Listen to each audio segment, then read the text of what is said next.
ফুটবলের সবুজ গালিচা থেকে হঠাৎ এক ভয়ঙ্কর পতন, যন্ত্রণায় কাতরাচ্ছেন এক মহাতারকা। সামনে ক্যারিয়ারে হয়তো সবচেয়ে অন্ধকার সময়, ছিঁড়ে গেছে এসিএল। ফ্রান্সের এক নিস্তব্ধ হাসপাতালে শুয়ে আছেন দ্য ফেনোমেনন ব্রাজিলিয়ান কিংবদন্তি রোনালদো। সময়টা তখন ইতালিয়ান লিগে তীব্র প্রতিদ্বন্দ্বিতার।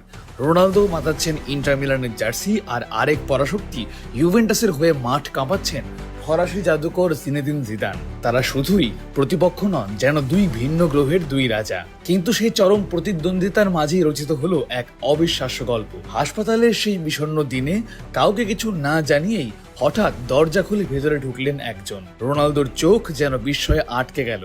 জিনেদিন জিদান, হ্যাঁ, স্বয়ং জিজু। ইতালি থেকে এতটা পথ পাড়ি দিয়ে নিজের সমস্ত ব্যস্ততা সরিয়ে রেখে শুধুমাত্র প্রতিপক্ষ দলের একজন আহত খেলোয়াড়কে এক নজর দেখতে ফ্রান্সে ছুটে এসেছেন তিনি। কোনো পূর্ব ঘোষণা নেই কোনো আনুষ্ঠানিকতা, শুধু একজন আহত সহযোদ্ধার প্রতি আরেকজন যোদ্ধার অকৃত্রিম টান। রোনালদো নিজেই স্মৃতিচারণ করে বলেছিলেন, জিজুর এই ভালোবাসার কোনো ব্যাখ্যা হয় না।